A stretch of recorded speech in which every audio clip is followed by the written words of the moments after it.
Dead Space Remake is a fine example of the trend of companies testing the waters for sequels by regurgitating the remains of experiences prior, packaging them up, and selling them as fresh new meals.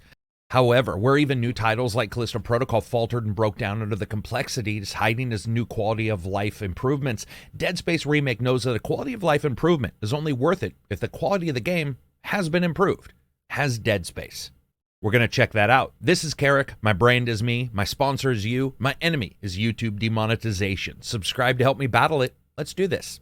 Dead Space, from its story to its technology, is a remake. It's a retelling of the original Dead Space game, pushed into today's technology by Motive at EA. They try to accurately tell the tale of the surprisingly populated ghost ship, the USG Ishimura, and the small team, led by everyman Isaac Clarke, sent to investigate her mysterious drop into radio silence. Called out of the void by a distress call from Nicole Brennan, Isaac's deep space long-distance girlfriend, the game's building blocks for its story are already set up for the first 10 minutes, welding together personal drive for connection, the responsibility to complete a job, and the reward for having done so. And I think we can all agree that love, responsibility, and greed are the best cornerstones of a good story for everything to go to hell. Thanks to the Dead Space team for the code. As you guys know, I buy a copy of all of the games, even if the devs give me one. One of the most profound ways to accurately gauge a horror game is how quickly it engages you, how quickly it encapsulates you into its atmosphere, how easily you can dispel anything outside the screen to where the TV or the monitor becomes the only window you have to a new world, and how casually you can slip into it. And the trajectories here of the character's path into the world, steadfast and only a couple promises, slips you right in. Number one, they're initially equipped to handle whatever it is they think's going on inside the ship. Number two, whatever it is that they aren't equipped for is going to burst out of the darkness like a heart attack made manifest. And lastly, the complex preparation will instantly lead to a realization that all that preparation means nothing. That's a good horror game. In a world of planet breakers, multi-limbed aliens, and a world of cumbersome futuristic technologies that somehow look old and new at the same time, like a fixed-up Corvette, beaming shapes and designs and themes from past yesteryears, but looking fresh off the manufacturing line. The way the game's delivered, the technology that is actually shown, and the primal design of the enemies fit together to tell you a horror story. These guys know their job, and as the gameplay begins, you traverse the innards and outers of a ship past its expiration date and rotten from the inside out, but Isaac quickly finds his useful plasma torch that, let's be honest, is just a triple-shot handgun that you can switch the direction on from vertical to horizontal to cut off specific arms and legs from enemies, a utilitarian tool detuned down to the very basics of its usability, in this case, rendering enemies into as many pieces as possible. Its aim is true, guided by lasers indicating where each deadly projectile is going to go, just like most of the later weapons that Isaac claims throughout the story. Each weapon does its damage exactly as you would expect, even if the enemies can take levels of destruction beyond any expectation that you might have built up. And that's what builds up here, the terror of expectation and it being broken in Dead Space. It's not just the horror of humans melting then reforming into questionable somethings. It's that the developers of the original and now the remake know how to give and take just enough that the player knows to never get that cocky. The tension is alleviated, but only in small intervals, where Isaac finds some light, some bastion of safety for just a moment in a large spaceship junction point, or one of the few times that the crew comes together, at least at first, because every time after that revolves into family reunions that has a seeding assignment called diminishing returns. The horror that sets in with Dead Space can be profound. It can let you begin to question not only the most suspect of the circumstances that you're engaging with, but every single person you're engaging them with, and requiring the character to go gravityless and jet thrusting through that anarchy feels excellent, trading suspense for the almost assured destruction ahead of them. It's a fantastic narrative device using light and dark, because those moments play out so differently from one another. Jetpacking is a leap between two destroyed sections, and moving through spinning space junk has a couple of its own dangers, but then you are inevitably retracing or drawing new steps into the darkness as you dive back into the ship and get back to the close-up fighting. Speaking of the battle, unlike The Last of Us, where the intimate betrayal of man versus man is paid back in dividends of up-close death, Dead Space's combat, while visceral, is also capped by the realization that if you aren't putting someone out of their misery, you're putting something down that damned well deserves to be put down, wrapping the reward of continued gameplay into the story beats and occasional weapon upgrades that doesn't get too wrapped up in 30-second long animation struggles, but instead is simply death, with you trading shots with enemies coming out of the darkness, upgrading your items, your suit, and your weapons at stations after you find upgrade node ships in particular locations around the spaceship. Each upgrade offering a mostly sparse reward, like a couple more hit points, slightly faster reload, or larger clip for the gun. But despite their apparent granularity, the upgrades can be the difference between living through some haunting encounter or going back to the save game spot. A quicker reload can save you just in time before an enemy rears back to stab you as it eats away at your visible health meter that rests on your back. And it's not a mistake that it looks like a Carpenter level, where the bubbles normally indicate how close your line is to being flat. Here it's vertical, and the only balance you're worried about is when it hits zero on your own flat line, filling it up with healing items you find in the game world spread around from hidden in footlockers to science rooms, corners, or mysteriously unused on autopsy tables, making you wonder why nobody used it on the people there. Speaking of death, there's a fine line between scary and frustrated from deaths, from consistently moving forward and being surprised, and then being surprised and consistently pushed back to some kind of save spot, failing the intricacies of telling a horror story across many hours. It's quite difficult in a game. You're talking 8 to 12 hours of a game versus, say, 2 hours in a movie. I am happy to report that the much worried about AI director that a lot of people didn't think would actually work in this game, and it's a pox to patterns and good story beats usually, doesn't really rear its head too much here. Sometimes, but not a lot. A lot of games use AI directors as a crux for focus, a building block made of shifting parts that fights to keep the plot from being drowned in bad moments, and it undermines the plot's own sweet spot of silence begetting horror and filling it with too much action. That doesn't happen here. There are times where the spawns are a little crazy. There were a couple different battles where I was fighting a bad guy and another bad guy just appeared behind me, and when I looked, I really couldn't figure out how they got there, but it is not as often as I worried about, and it really let the game pretty much continue to flow.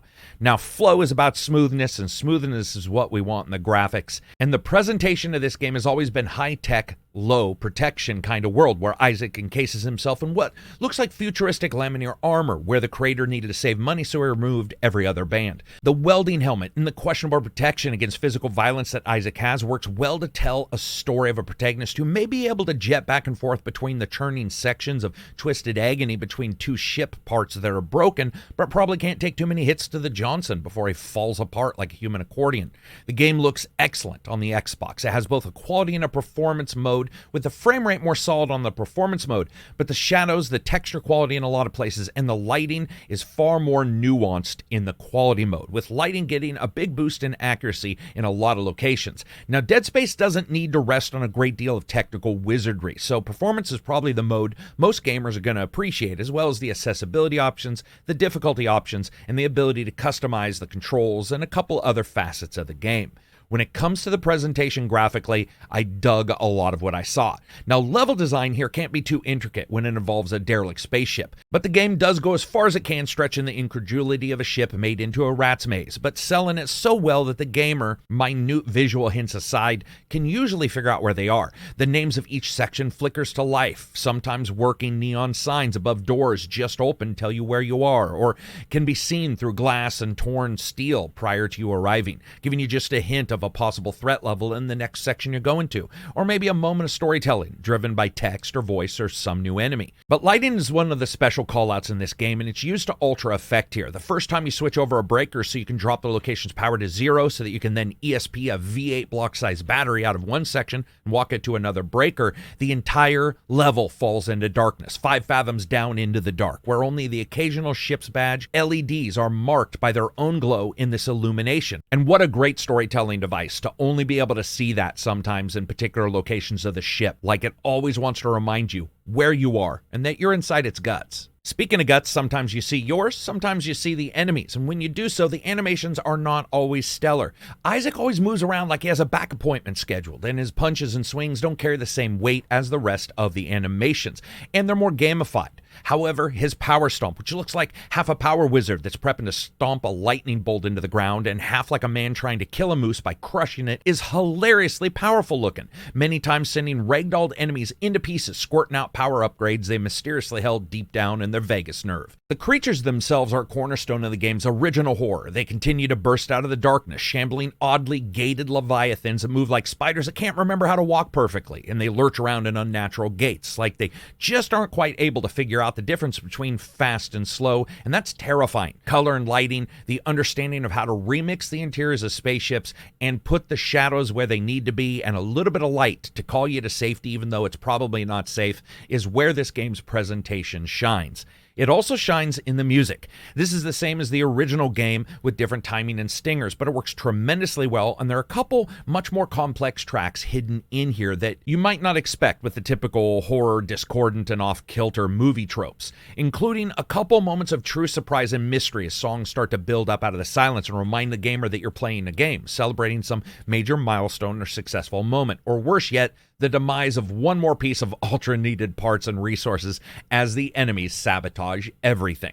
The sound is also about understanding how to add creepiness to an already alien world and the understanding of pace and pressure, and that's where the sound shines, showcasing enemy designs from crab-mixed babies or babs, whatever. It's haunting whenever they show up, by filtering the sounds through hallways or advancing the scrapes of their movements through the air ducts, like Isaac's playing a game of chess on a board. He can't see every pawn, and they are also a queen and a bishop and a rook combined. As they come out of the walls, drop from the ceiling, or just happily scrape themselves across some escarpment in the ceilings and then scurry off, the stingers and the audio work incredibly well to build tension.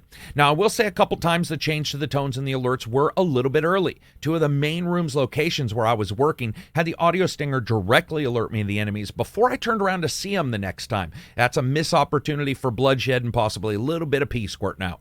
Most hit their timing, though, and their squishy demise or watching one of them try to shamble forward on ruined limbs, sounding like wet bags of meat, were always appropriate. And that is exactly how the voice work is done. It's excellent, with much of the original voice actors retained, from dying MP3s recorded in the last couple of moments of a character's life, where apparently the most important thing was to find their Zune MP3 recorder and explain the world flashing before their eyes, to the characters who were already on the ship, and of course, those who arrive. Isaac in particular is going from a somewhat business-like man to slowly unhinged at what he's seen. They're all handled very well. Here the story takes the characters on a ride and doesn't have any extra long or inordinate moments of explanation, meaning theater moments are very at a minimum, and instead the performances aren't necessarily overlong. You get reactions to what's going on and people move forward from there. Now, with the remake, especially one this beloved and also this old, pushing forward tech and delivery and performances is like trying to get old slang to appear new again. The difficulties are magnified also by age-old designs coupled with new changes to gameplay that players expect in the form of quality of life enhancements, but also still feeling like that prior game. With Dead Space Remake, EA hasn't gone out of its way to make everything feel out of the ordinary. Even that AI director I talked about earlier. A bit spotty here or there, and it can certainly feel like that. It's left relatively in the background, letting the story play out mostly as it should, depending on the difficulty, which does seem to increase spawns and the actual enemy's toughness. The game's more responsive and a bit easier to control. The adjustments are enough that it feels current, but not like it wants to get away from any of the subject matter. And for that reason, I think Dead Space is a very fun horror game. And it's certainly one of the more fun ones to come out. I say fun because I know a lot of people might say emotional, or tense, or scary, or haunting, or frightening. To me, it was fun. I liked unraveling the story, and the time between the original and now was so long ago that any changed beats didn't magically make me feel like this game was some kind of traitor to the source material. It was enjoyable, it's fun to play, and I liked the enemies and taking apart with the guns. All of the upgrades seemed like they fit exactly where they should, and despite a couple bumps here or there, the game was highly enjoyable. So as you guys know, I rate games on a buy, wait for a sale, deep sale, or never touch it again rating system. If you've played this game recently, it's a tiny bit of a tougher sell depending on when you did. Some bits are changed, but effectively it is still Dead Space, a game that, due to its design, already looked pretty excellent in the first place, but I think this is highly worth getting. It is an enjoyable title. It definitely had no bugs that I ran into, which was surprising in this day and age. It performed exactly as I expected, and it's still got that atmosphere that a lot of people love in a Dead Space game. If you guys love more games and more game reviews, subscribe to the channel. Every one of you is appreciated for doing so because it helps fight the biggest enemy that apparently is in any game, and that's the YouTube algorithm. If you get a chance, follow me on Twitter. Check out the Patreon if I've saved you money or warned you away from any crappy game. Peace out and enjoy the rest of your week.